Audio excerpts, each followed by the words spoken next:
Hello, welcome to the Tai Show, where we learn and analyze the intersection between education, technology, and innovation.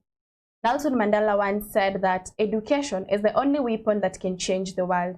And in today's show, we want to discuss an aspect of education. We'll be discussing the role of parental guidance in early childhood in 2020.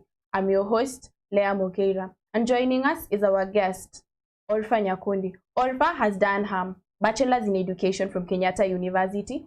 She's done her master's in educational psychology, still from Kenyatta University, and she's done another master's from Daystar University in early childhood development. And so she's suited to unpack this discussion in the best way possible. Besides, she's an author. She's written the book Crush the Junk. This book is about how you can quit addiction on alcohol and drug abuse. Do you have a brother, a sister, a son or a daughter, wife or husband who's suffering from addiction? This book got you covered. Besides that, Orpha has been teaching for over 25 years, and so she's a teacher with experience. And she's also served in the Ministry of Education, and currently she serves as the Deputy Director, Social and Human Sciences at the Social and Human Sciences Program, Kenya National Commission for UNESCO. So I would want to talk more and more about our guest, but I will not finish about it. And as such, I'd allow her to tell us more about herself. Just as you've been told, I like working with the children. I have studied about children. I have conducted a research on prevention of drug use by our young people. It is because of the passion I have for them and the desire and the wishes I have for the right things to be done by our young people. And I would love to see children succeed in their education. And that is what has made me have the desire to always talk about it to the parents, to the teachers, and to all our stakeholders. And I have attempted to even write some articles concerning the education of the children, what makes it difficult for them to learn, what parents can do, and what we can all do to make our children get the best of the education that they need. So as I said, the foundation is really crucial. And so today we want to discuss about early childhood. And you can see our guest is an expert in that sector. So just before we begin, I'd want us to analyze and discuss out or put into subject what is early childhood. What exactly are we covering? When we talk about early childhood, we are talking about the young children. When I talk about young in this case, I'm actually talking about the 3 to 6 year olds who have been taken to school already or the learning centers. That is the group we are going to talk about. Those ones who have just been taken to school. Mm-hmm. Yes. And why exactly is early childhood important to you and me, or to a parent, or to a teacher? Why is it crucial in our lives? Early childhood lays the foundation of the child's future education life. That is why it's very important. And the support for these babies to do well in their education is very key. We will be helping them to become persons who will be able to help society, not just themselves, but the society as a whole, to help their families also with the kind of education they'll have attained. Whatever children, whatever experiences they get at this age will influence the kind of education experience they will have in future. So in discussing parental guidance, that means a parent really has an influence to play or has some role to play in their education of their babies or their children, right? And so what role is this, or what influence is a parent playing in the education of their babies or their kids? Yes, Mokeira, parents have a very big role in the education of their children. Number one, you know, the context within which the children live and their lifestyles differ. And the context within which the child lives is provided for by the parent. When we talk about the context within which the children live, we are talking about the homes where they live. We are talking about the communities where these children are being brought up in. We are talking about the country where these children are in. We are talking about the relationships. We are talking about the kind of schools they attend and how they spend their free time If you look at all this, it is the parents who provide this. These are all dependent on the parents. And so these are the ones that influence what kind of education this child is going to get. It's me who will choose where to take my child to school. It's me who will choose where to live. So wherever a child lives is what is going to influence how the child is going to take up her or his education. Influence is wherever the child lives, whomever they live with, the environment, and it affects the education of this child. But you know, education, we cannot talk about education without mentioning the teachers, because they impart knowledge in our babies or in our kids. Even these very small kids, teachers play a role. So how should parents relate with these teachers for the education of the child to be vital, or to have a good learning experience? How should a parent then relate with a teacher? Yes, Mukeda, parents should relate with the teachers in terms of coming up with a way of partnership. And I'm not saying that it's just the parents who are going to organize or how the partnership will be done. They should really work in partnership. The parents should know their role in the school or at the center, and the parents should seek guidance from the teachers on what the teacher expects them to do when they are with the children while at home. So the parents and teachers are partnering, and that means the parent has a specific role to do. Who outlines this role to the parent? Is it the teacher who tells the parent, I want you to do 1, 2, 3, or is it the parent who tells the teacher, yours is to do this and I'll do this? So who outlines these roles? Okay, let me say more about really how parents should relate with the teachers. Then we'll understand exactly what exactly should the parent do and what probably the teacher is supposed to be doing. And this partnership I talked about earlier should really be directed by the teachers, but the parents can influence it. Parents have a right to participate in the education of their children, by the way. Parents have a duty to support the education of their children. This is constitutional, and all parents should know it. It is in the Early Childhood Education Act 2018. The parents have a duty, but at the same time, the parents have a right to know what kind of education their children are being exposed to. So parents should be, there should be sharing of knowledge and information between the teacher and the parent. There should be sharing of knowledge between the teacher and the parent. Parents have duties and they have rights. They are outlined. So what are some of these duties and rights that parents have? The parents have got specific duties that we are going to discuss very briefly. As a parent, one of the duties, of course, that is constitutional is to take your child to school. Yes. You must take your child to school. You realize that constitutional, according to the legal documents of this country, if you do not take your child to school, then you'll be caught up with the law.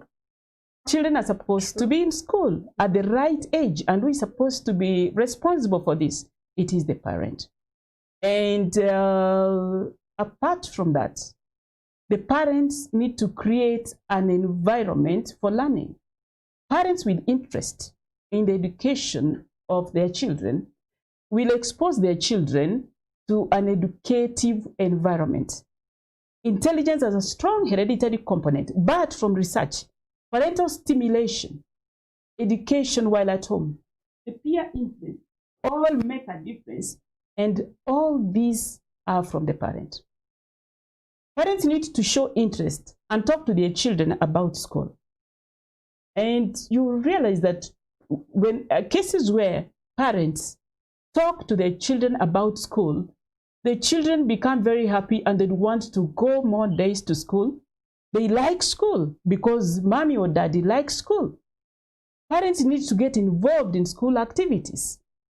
Parents need to motivate the child all through. For instance, when a child is able just to hold the pencil, you praise him or her.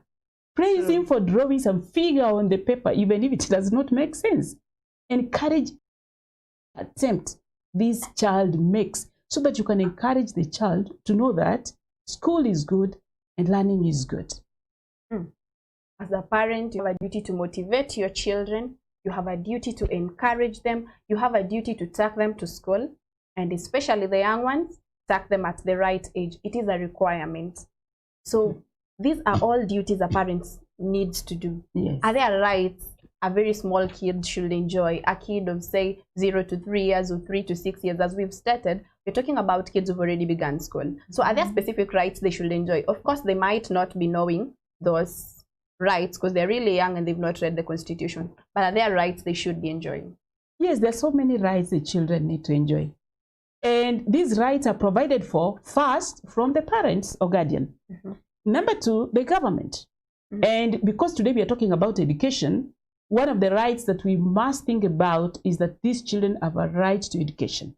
And that is why when parents fail to take their children to school at the right age, they can be prosecuted by the government. That is not only in our country, Kenya, but it's all over the world. So parents have a duty to observe that the rights of the children to be in school is adhered to. Yes. Madam Orpha, I know you're a parent, and you've taken kids to school. Yes. Why do you think it is important for you as a personal testimony? Why has it been important to you as a parent? You're also a teacher, and as a teacher. So why has it been important to you to be very active, play the central role in the education of your children? I've been passionate about the education of my children.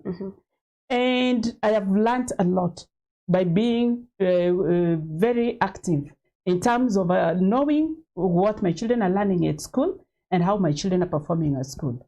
And as a parent, let me tell you, Mokera, you are likely to identify your child's learning challenges. And as a good parent, when you identify the challenges of your child, make sure you share the same with the teachers. But if you are not involved in the learning of your child, the child goes to school, comes back home, and you are not interested to know what went on in school, you are most likely not going to identify whatever challenges that your children could be facing. And remember, early interventions at the preschool age or at the early childhood stage can transform the education of that particular child. So parents need to be keen to check whether the child has any learning disabilities and take up the right steps. By the way, you can only effectively do this if you liaise with the teacher and share notes concerning your child with the teacher. So parents should not shy off. And it will be easier to communicate once you participate in your child's education. It will be easier to communicate the child's learning concerns with the teacher. But the moment you do not involve yourself in your child's education, you'll not have a chance of knowing what's going on. You'll not have a chance of even communicating with the teacher. And apart from that, parents have a lot of skills in as much as they are not teachers. There are certain skills that they can actually share that would improve the learning of the child and even other children in the school. And when parents get involved in the learning of the children or in the education of the child, it enables the children to develop a positive attitude towards school. So they know what mommy likes, what daddy likes is something good. So they will actually also develop more interest in school and get more concerned. And why some parents have been unable to play their role in the education of their children so there are reasons why some parents are unable to play their role well. Would you share some of those reasons? Sorry? Would you share some of those reasons why a specific parent is unable to get actively involved in the role of the education of their kids? Yes, there are various reasons why some parents may not be able to. Not all parents live in the same circumstances as the others. There are those who are able to effectively participate in the education of their children. There are those who are totally unable to. Some of the reasons include lack of information on how to get involved. And there are quite a number of parents who do not have information on how to get involved in the education of their children. And then some parents even lack confidence due to various aspects in their lives.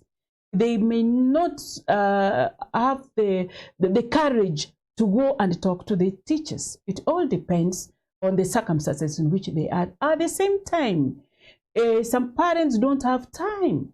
So time constraints or the nature of a parent's work may actually make it very difficult for a parent to participate in the education of their child. And some researchers have also cited that lack of mistrust between the teachers and the parents can actually prevent the parents from participating in these activities. But parents, note something. Parents, you can mitigate all this. There should not be an excuse for you or I not participating in the education of these children.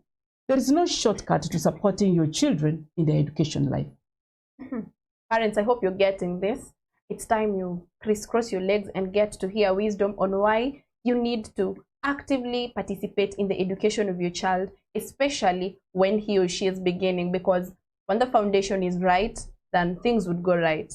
But I want to ask you, you're a teacher with over 25 years of experience. Yes. And so you already have experience with students, and yes, you can tell that this one, their parents are really concerned. They call you and ask, how is so-and-so performing? So do you think that students whose parents, the kids, we're talking about the small kids, those whose parents at the very early stage are not participating, do you think their academics is affected? And if so, how is it really affected when, assume I'm 4 years old and my mom doesn't really participate? It's only our house help or nanny takes me to school and I'm back. And so my mom and my dad are really not concerned. Do you think it affects how I perform in school? Okay, not from a research that I have conducted, but the research that has been done by others shows that children get affected academically, or they get affected in terms of their education when parents don't get involved in their education from the early childhood age. Okay, I have taught. You realize that there are children or their pupils or students who are supposed to perform very well, but incidentally, they don't perform well. And then when you try to talk to the child, you realize that the parent is not actively involved in the education of this child. That happens from just talking to some of the students I have taught, but not from a research that I've conducted. But research conducted by others has revealed that actually parents who don't get involved in their education at times just start wondering what happened to my child in the education. And yet the issue was that, mommy, daddy, you were not involved in the education of the child. You didn't know what the child was learning at school. And while at home, you did not pay attention to the child to get what they learned at school. And remember, the learning of that age of children is not just at school. It comes back home. After the child leaves school, comes back home, some come singing. And when the parent ignores that singing, you're doing a lot of harm. Listen to the singing of this baby. Sing along if you can. Pay a lot of interest. Because remember, one of the activities of these children is to sing. Some come with stories. Some stories don't make sense. Please listen to the story. Then the child will be very happy. The following day, the child will come with another story. When you are taking supper or breakfast, and there are cups that have been placed at the table, and the child comes and starts counting the cups, the children keep on learning. What they have had early will keep on coming into their mind. So the child will come and you will realize the child starts counting 1, 2, 3 of the cups. Please praise the child, clap your hand, show the child that you appreciate that the child is capable of counting. Not every step of improvement of your child. And remember, when you take your child the first day to school, within 1 week, you should be able to note that there is a difference in the way the child talks, the way the child behaves, and even the way the child does her things, including even dressing, even eating. If you don't note a difference in the child, after some time after the child has gone to school, give it even a month, you don't see any difference, then there is a problem. There is a problem either with you not being keen on what the child has learned, or with the child not able to learn something from that institution. That should be a reason for a parent to get concerned whether the child is in the right school or whether you are doing the right thing, you are being observant of what the child is being taught. Dear parents, you need to partner with the teacher so that you can know whether your child's education is worthwhile, and you have a role to play. Encourage your child encourage, motivate your son or daughter, and get involved actively in their learning processes. Create an enabling environment for them to be able to learn, relate with them well, look at their books, look at whatever they've learned, their songs. It really helps, because where the foundation is not strong, then we know the building will fall. And for this case, ensure the foundation is strong, for the building to be strong, for you to see that your son or daughter is someone of substance in the near future, just because you invested in their education. So see you right after the break, but don't forget to drop a comment or a question on our YouTube live chat, or else you can drop it on Twitter or else on Facebook. Just drop your comment or question. See you after the break.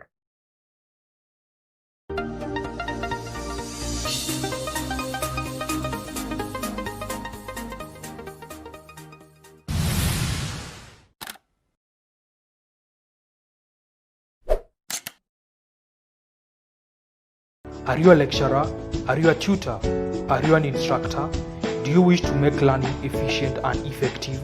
You can now reach out to your learners online using technology. Introducing Bafunde. Bafunde supports trainers and educators in organizations, universities and colleges to prepare and deliver digital content to boost interactions and learning. Visit our website at bafunde.com and register.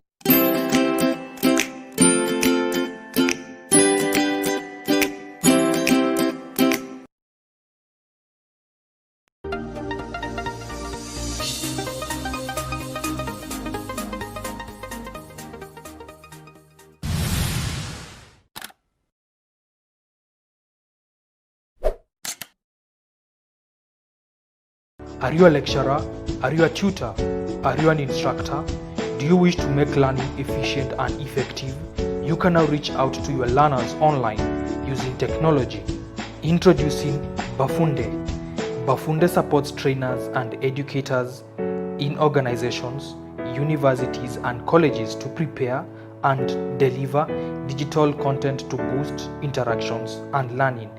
Visit our website at bafunde.com and register now.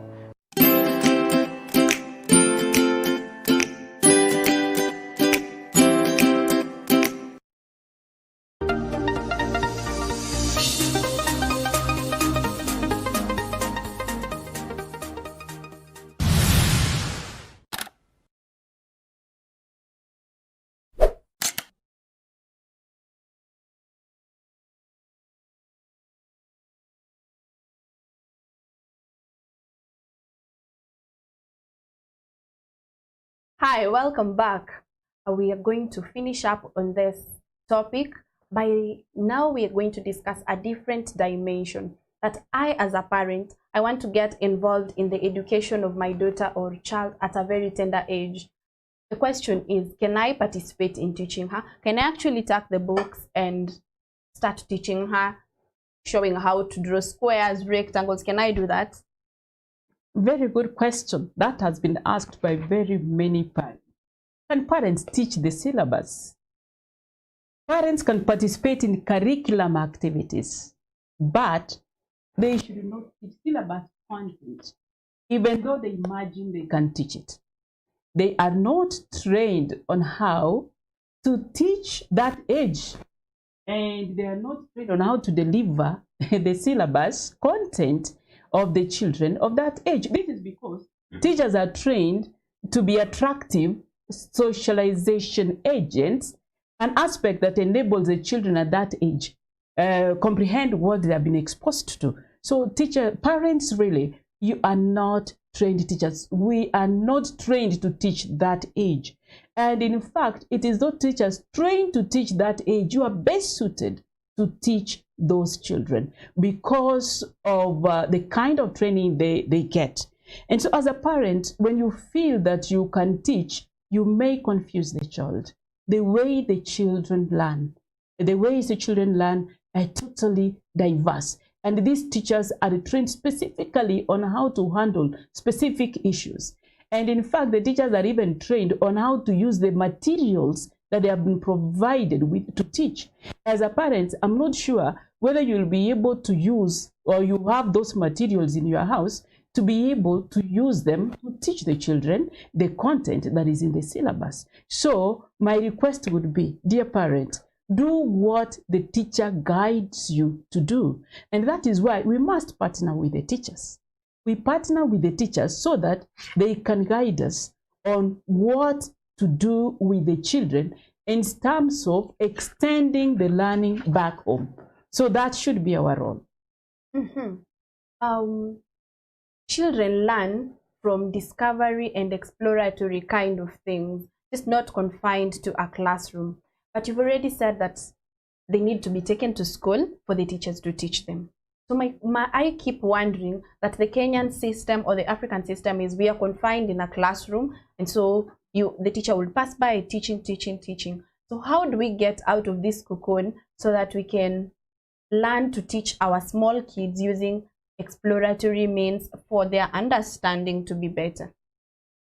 Actually, children learn by doing. They learn by exploring their environment. Children learn by experimenting. They learn by doing certain things, by discovering what is around them. And the moment the children are not exposed to that kind of environment, their learning is affected.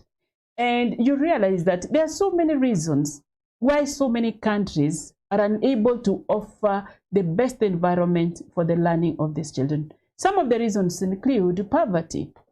And other reasons, you may not be surprised, include people do not give first priority to this level of education because they think it is not important. Research has shown that. Or some parents still think what children should go to do in school at that age is to be taught on how to count and on how to speak some English or some language that is not their mother tongue. And that is not correct. Children are supposed to be taught through discovery. The environment is supposed to be supportive. It is supposed to be conducive.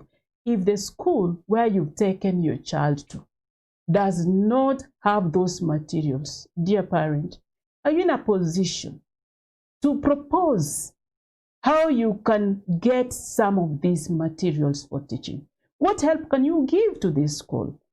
Can you please go and check what is available for your child's learning through discovery and exploratory and support? If you are not able to support, then you will know that the child will not fully learn the way that child is expected to learn.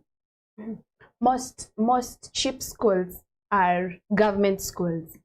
So how do we, and just before I will ask that question, you realize that most people from a low income would prefer taking their kids to government schools, maybe because you don't pay school fees. So how do you tell the government or try and convince the government that this education system is really not working? And so we need, not that it's not working, it's not effective. And so how do you incorporate this exploratory aspect in such a government school? Because this is not a private sector where you tell the owner, I think you need to improve this and this and this. So what will be a message to the government? Thank you about that. I wouldn't say the system is right. And most government schools, I've been to some of them, they have the facilities, but they did not have really everything that they need. But they have the facilities. It is only that if they would have more than what they have now, the learning would be better. And in fact, you realize that some of the schools in the informal settlements are the ones that lack these facilities. And the government tries its best to actually give the facilities that they can give. And I want to imagine that it is upon the management of these institutions to see what they do not have, involve the parents, request the government to provide for the purpose of giving the very best education to these young children. So in a nutshell, what do you think parents need to do and what shouldn't they do in a nutshell? Okay. Parents need to provide support to the teachers. Parents need to give their, they need to be there at the schools, talk to the teachers, get to know what this is that the children are learning. Parents need to remember that they have a right and they have a responsibility in the education life of their children. But that is not to say that when your child does not perform well in school, then really, as a mother or father, you're really to blame. No, you are not to blame 100%. You may be to blame if you never played your role well. But let's remember this, not all children can perform the same, because the intelligence is based on hereditary, on the environment and maturation. So that is where you'll get children don't perform the same. But if you provide the right environment for the learning of these children, performance will be better. Even if you thought your child was not going to do well, but you provide the right environment and the right support, your child will do well in school. Yes. From YouTube on our live chat, we have a question. But just before I ask this question, yes, you say that every child can perform better. We have different genes and hereditary composition, so that if my child will get maybe be position 1, the other will be position 40. Is it naturally that it's only genes that contribute to that, or all these other factors contribute to the fact that maybe your child is destined to specific positions? No child is destined to not to do well in education. The thing is, that is why it's important from this level for parents to get involved.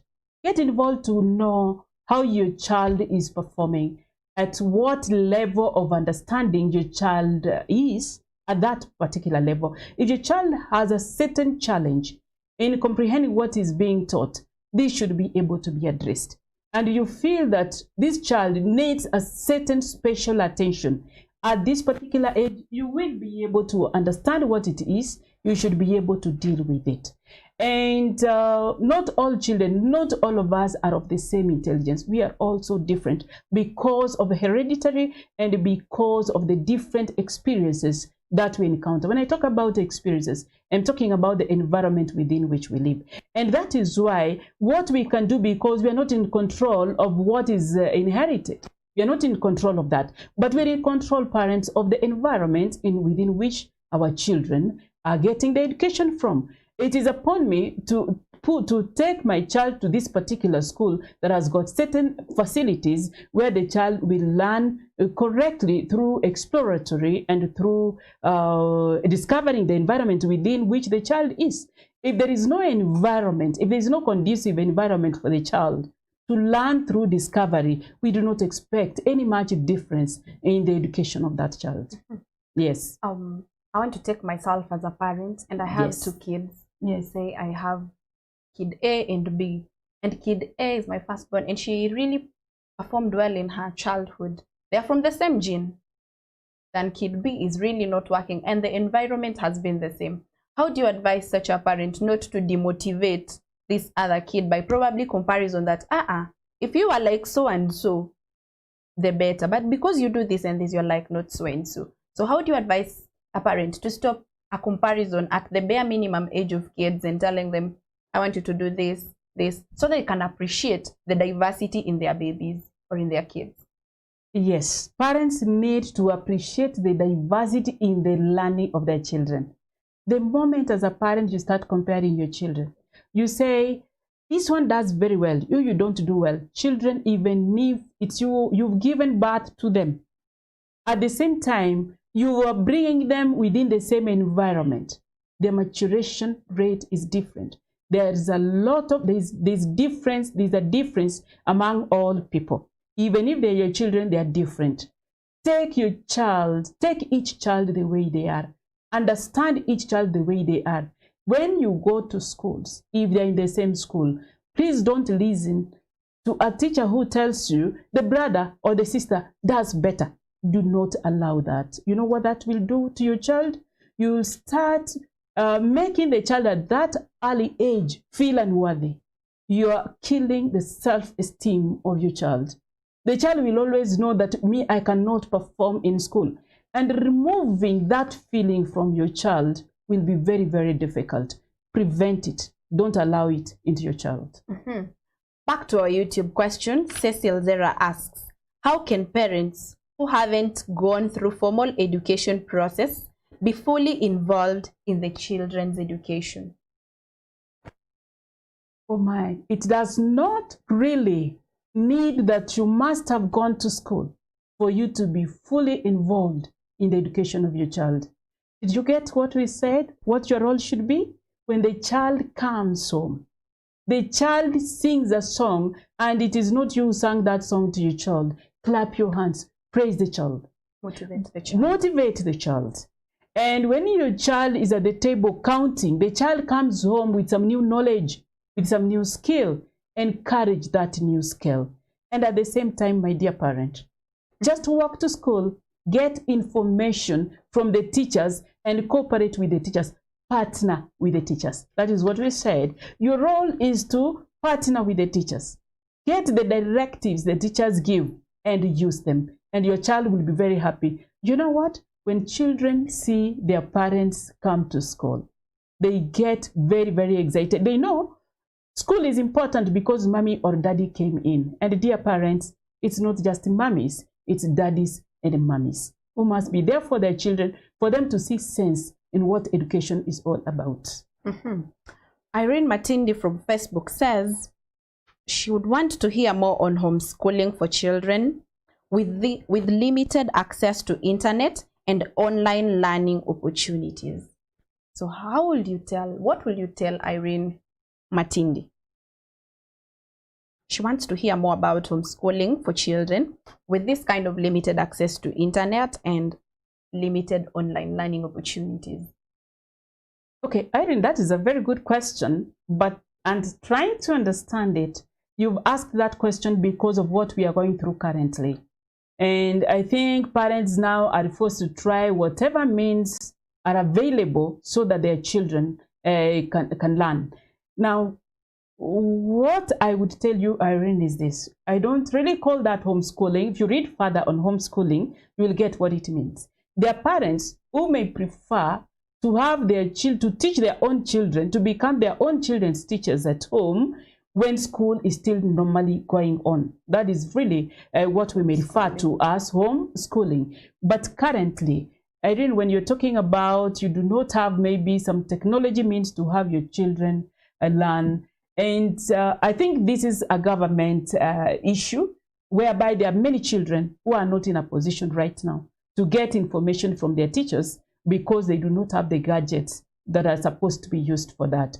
So what I would tell you, Irene, if you are able to get access to the teachers, even if it's calling the teachers to give you the assignment for the child, then do that. Madam Orpha, we're in the times of the pandemic. You know, churches have gone virtual, online meetings of churches.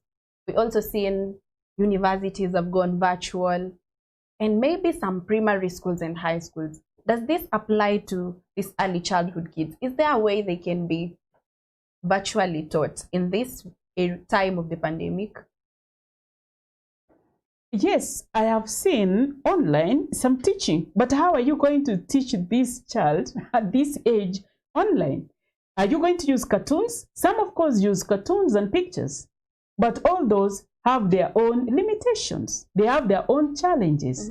So it may not be very easy to teach this age of children while at home or using the technology as you have it.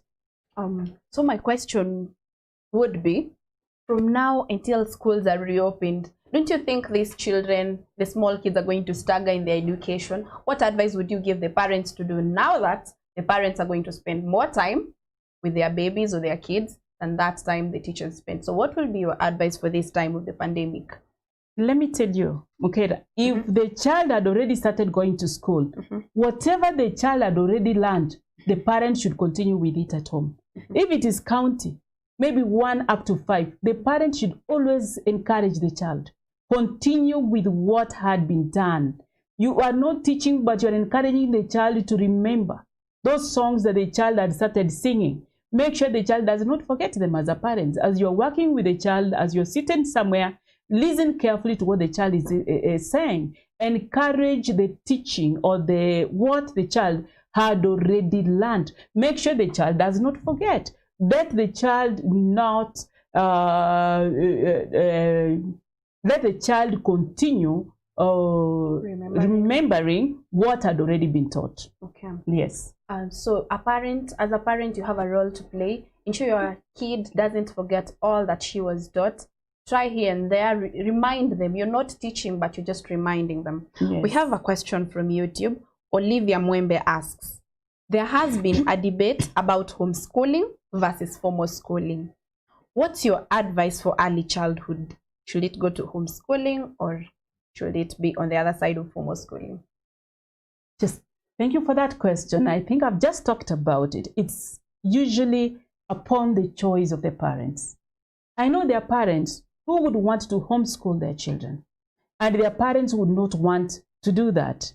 And parents, let me say this. Make a choice. Study very well what homeschooling entails and what taking your child to a center or a school entails. What is this that your child is going to miss if you homeschool them? And what is this that your child is going to suffer from if you took your child to school to learn with the other children? Once you do that, dear parent, then assess and know what you are going to benefit from most. But otherwise, that was not really our topic for today. We actually will discuss that at a later time, if you allow us. Olivia, I hope you've gotten that. Critically analyze what you want for your child. Analyze that which entails homeschooling, that which entails formal schooling, the pros, the cons, and then decide what you want for your child. Sharonita from Facebook says, this has inspired me a lot as a parent. Thank you. And so you have inspired someone out there. Thank you very much. Thank you so much. Thank you so much. So as we near the conclusion of this, I'd want to get, what's your view on homeschooling? What would you really tell the teachers or the relevant stakeholders in schools on the way forward? Sorry, not on homeschooling, on early childhood. So what will be a way forward on early childhood? That which you would want really to be implemented. The first thing that I would like to tell the parents and the teachers is that parental engagement in the education of their children is the golden key that can unlock the door to pupils reaching their potential in terms of schooling. Absolutely. That is what I can actually tell the parents and the teachers. And most importantly, I just want to say this as we finish our discussion. Now, parents, I want you to relook. I want you to assess. I want you to review the extent of your engagement in the education life of your child and assess the impact of that in the learning outcomes of your own child. And I would like to request the teachers to assess the extent of parental involvement in that school where you are. And I would want you to look at the performance of the children whose parents are active and the performance of the children whose parents are not active. I would wish also to request the school managers to get a way of guiding the parents on what they are expected to do, given that some parents are not very comfortable coming to school. They may be afraid because of one reason or another. And so remember what we said, partnership. And it remains to be partnership. The parent does it at home. The teacher does it at school. Guide the parent on what to do. And the parents trust the teachers that they are doing the right thing. And the parents, please call upon the teachers, please call upon the parents, guide them, tell them what they are supposed to do. The duty of having our children well educated is for all of us. And a well-educated child means a successful society. You want a sure foundation for your kid? Begin now. Begin when they are still young. And then you'll have a change. You'd have a change in your baby or your kid Once they are grown up, you'd look back and say, surely that was a worthy investment. So thank you very much, Madam Orpha, for joining us. And you have inspired someone out there. I hope all parents will take the trajectory that you have given so that they can partner with their teachers for the betterment of the education and learning of their kids. Thank you very much, dear viewer, and I hope you've learned from the insights that have been given today. And so practice them for a better tomorrow for your own kid. If there is anything, education is the only investment that pays off with a sure interest. So practice education from a very early stage to your kids. Thank you, and see you on our next show. Thank you so much.